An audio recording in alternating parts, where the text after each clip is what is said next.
Thanks again for doing this. Thanks for having me. Yeah. So, you're 9 at Arkansas.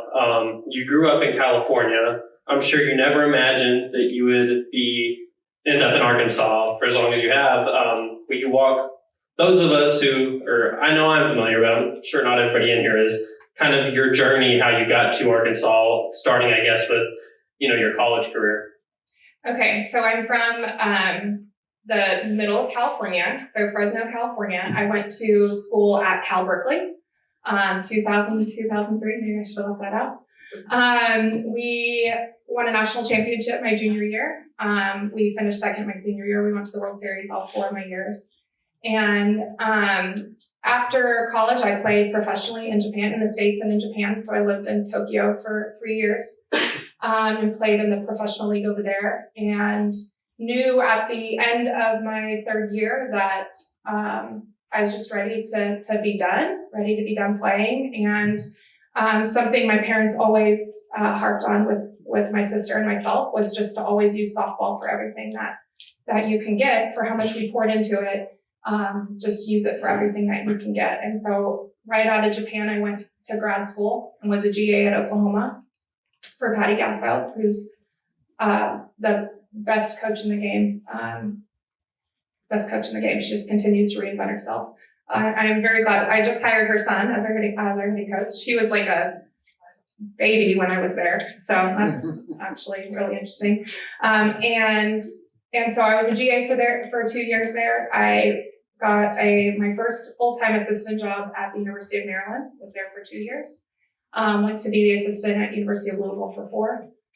Was hired back to be the head coach at Maryland for, I would say 1 year. My husband says 10 months before we got the call from Arkansas. And they flew us home from our delayed honeymoon to take the job at Arkansas and announce it. And we've been here for 9 years. So pretty crazy. So on that, Arkansas is the place you've been the longest, aside from California, where you grew up. Just what's made this become a place that, you really chose to put your roots down?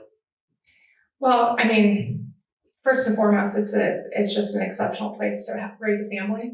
And so with our 2 young boys, I think you just see a community that's really supporting. It's really safe. There's great education. It's really clean. It's just a great place to live. And so to get to raise our boys as Arkansans is really special.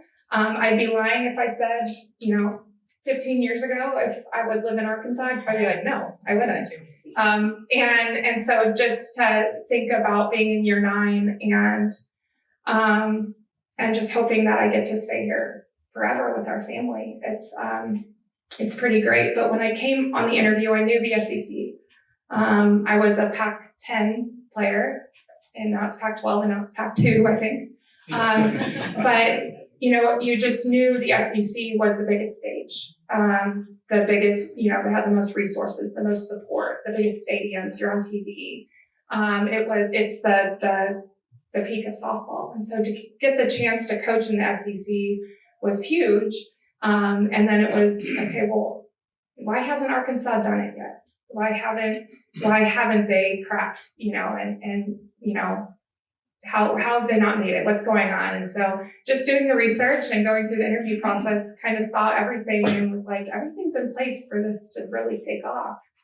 And it just kind of felt like an untapped gold mine. And so I think it was being, a really good fit. I was not their first choice. I don't know if I was their 20th choice. I have no idea, but I will say that I think I was the right choice for Arkansas, and it was the right fit for me and my family. And so it's been nice to be in a community in Northwest Arkansas, but a community of Arkansas athletics, where it's just an incredible athletic department. It's incredibly supportive. We really are a connected community, and you just really feel like you're all in it together. And with everyone winning around you, you have to figure it out because you don't want to be the team that doesn't. And so we're just trying to earn our keep on a daily basis. But we actually helped our director of ops move into our house yesterday. He just bought a new house with his wife, and a month ago, our athletic trainer and his wife bought a house. And so our players are like, Coach D, like, what's next? You gonna do this again? Because we all hands on deck. We do everything together. So we help them move. And I'm like, we're not moving again unless the university tells me. And I really hope they don't tell me that we have to go anywhere. So we love it here, and we hope to have, just continue to make great memories here. So I'm not going to give all the numbers Chip already did, but Arkansas softball, it's no question where you took over it at, it's much different now. I know it was a slow burn for y'all to get kind of where you're now, competing really for the SEC every year. But how did you kind of establish in those early years the winning culture that led to producing this type of success you've had? Well, we're really diligent about what we want it to look like. And we believe in there's a way that you play the game, a way you approach the game, and then you're just really consistent with that every day. And early it was the understanding of just running our own race. So when you get in the SEC and you're not quite to the caliber of everyone else, you can get really caught up in trying to be Alabama or trying to be Florida. And instead, for us, it was just literally trying to be better versions of ourselves every day. And I know that's kind of coach speak and cliche, but at that point, we were just really behind, and that's what we had to focus on. And at the end of that year, in the first year, we literally had one pitcher, and then we had to have a couple high school pitchers come back and pitch. So if you don't have pitching, you start to realize there's no equivalent in sports. If you don't have pitching, the game doesn't end. There's no clock that lets you off the hook. You have to make outs to get out of the game. And so just continuing to encourage them to be better. And at the end of that first year, they looked at us and said, we're not going to end this way again. Like, we want better, we want more. And all of our big growth has come from them. And when you look at the growth of the program, I get a lot of credit for it, but I've never thrown a pitch and I've never had an at bat, thank goodness. And so it's for us just making sure that they see more of themselves and then hold them to that standard every day. And the recruiting's changed. So early it was, come leave your mark on this program. Come leave your mark on this. Like, it's not cut out for everybody. Like, some want to go and be a part of something that's already established, and some want to come leave their mark. We came to leave our mark. And so you're finding those that kind of have a chip on their shoulder. Maybe they fell through the cracks in recruiting. Maybe they were injured. Maybe they just blossomed late. And so you're finding those that have a chip on their shoulder. And now we've worked ourselves into where we're getting the top recruits in the country. In our 24 class, we have the 3 best recruits out of Texas. It took us 8 years, but we got the 3 best out of Texas. And now it's just coming to be a part of what we have built here. And it's kind of interesting because early in the recruiting, you're recruiting against a dream. So we're recruiting against kids that didn't dream to come to Arkansas. They dreamt to go play at fill in the blank. And now we're seeing kids that grew up watching Arkansas at the level that we've been able to build it. And so we're getting those top athletes, and I'm just really, really excited for the future of Arkansas softball. Well, you said, talked about pitching, how it all starts there, and I want to talk just more about what happened Saturday. With Robin's perfect game last weekend, the team shared a clip of just her getting mobbed by everybody after the fact, just how excited everybody was. And of course, any coach is going to be ecstatic about a perfect game like you just are, but it was just like an extra look of proud, I guess, in your eyes. Just what was that moment for you like? What made that so special with her? Well, it was nice of her to throw a perfect game before I came in here, something to talk about. For Robin, I think going into this year, the biggest question mark around our team was our pitching. And our pitchers took that personally. Because we didn't have Shanice Delts or Mary Half or Autumn Storms. We've grown accustomed to having these aces, and we didn't have that big name ace. And we challenged Robin in the fall of like, hey, you have the stuff to be the ace. These are the things we need to do. And then we've really got to hit the mental part of your game.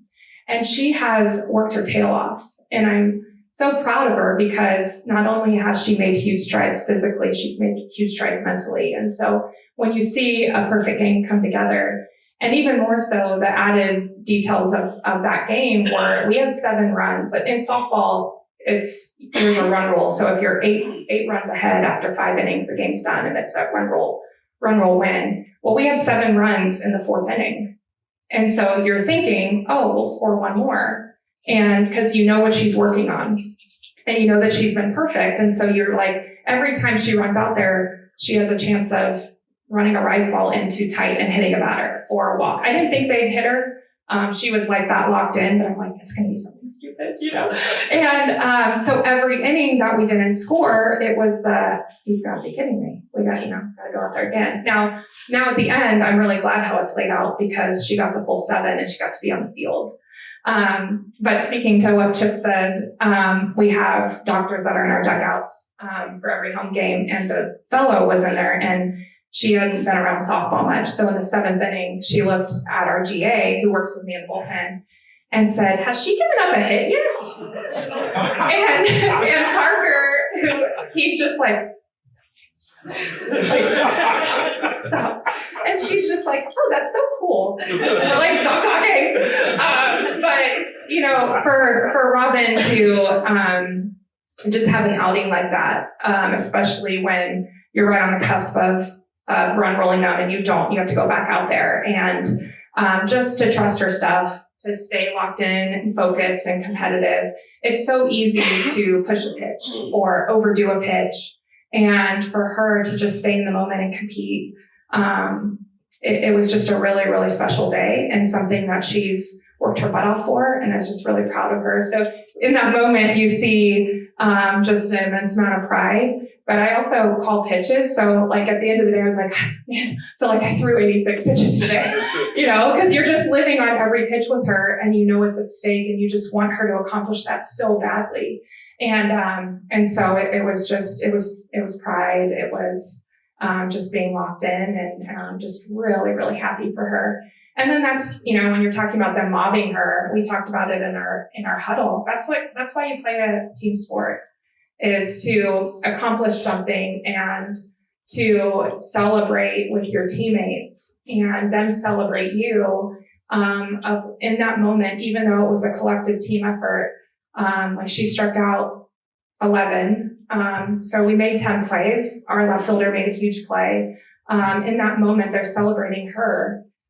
Because you don't see it happen that often, and even though it's a collective team effort, it was really special. So if you go to the Softball Hall of Fame in Oklahoma City, there's like I don't even know what you call it, some just display celebrating all the past champions of the Women's College World Series, and it just so happens that Courtney and her sister, who was the star pitcher at Fresno State, and what year did they win it?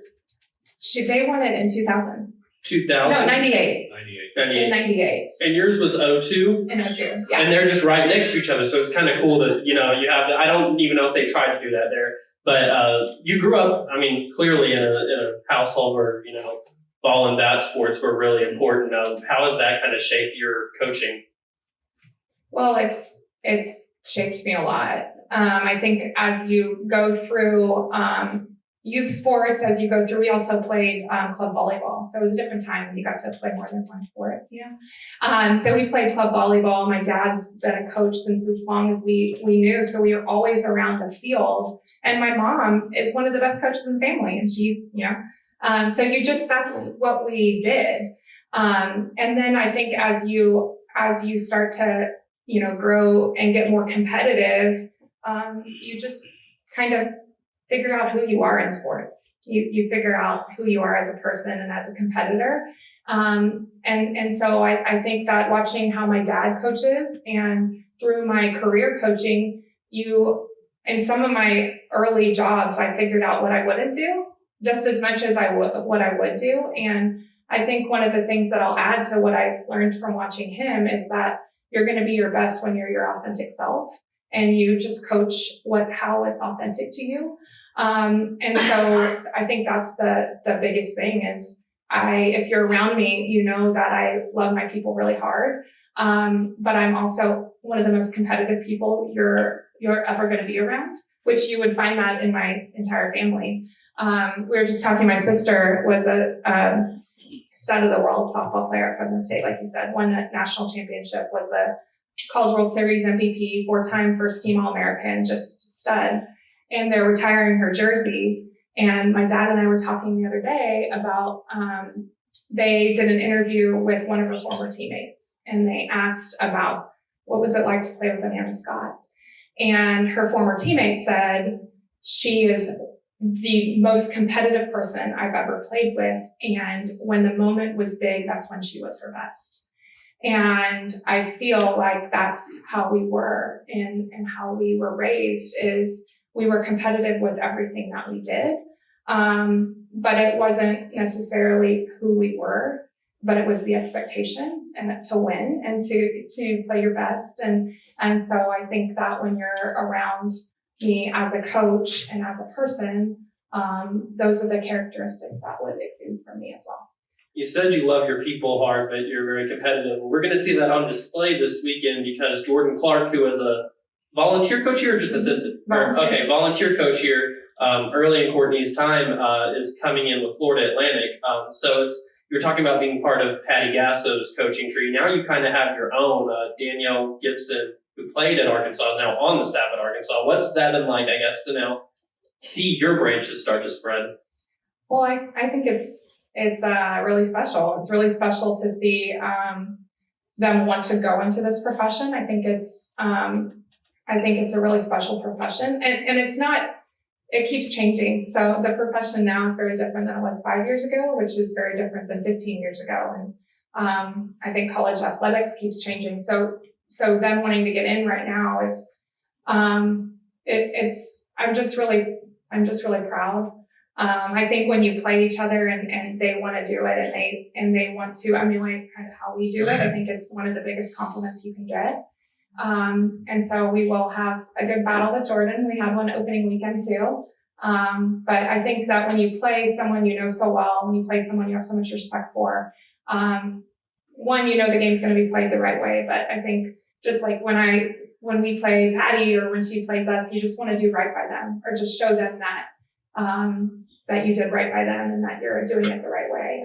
And Jordan definitely is. And Gibby too. It's pretty cool to have her under my wing and have her on the staff. She just brings so much knowledge, and she's been there and done that, continues to do it at a high level in the pro league, and just a really incredible human. I'll end on this. We got the Woo Pig Classic. It starts tomorrow, goes through Sunday.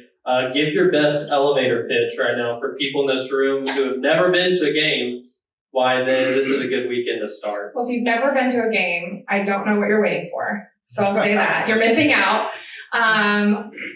I think if you come watch us, and Chip kind of summed it up, you come watch our team and you're going to see a very dynamic, athletic, gritty, passionate team that just puts their heart out there and just plays their tail off every game. And not only are they incredibly talented, but they just do it the right way, and they're representatives that you should be proud of being student athletes in University of Arkansas and the state of Arkansas. So get your butt out to Bogle. Great. Well, Chip will be getting his butt out to Bogle because as I'm still continuing with women's basketball, Chip is kind of taking the front of our softball coverage. We'll be covering all their games this year. WholeHogSports.com, we have recaps. Softball is very important to us, so excited to keep on covering the team the rest of this year, Courtney. Thanks for doing this. Thank you very much. Thanks for having me.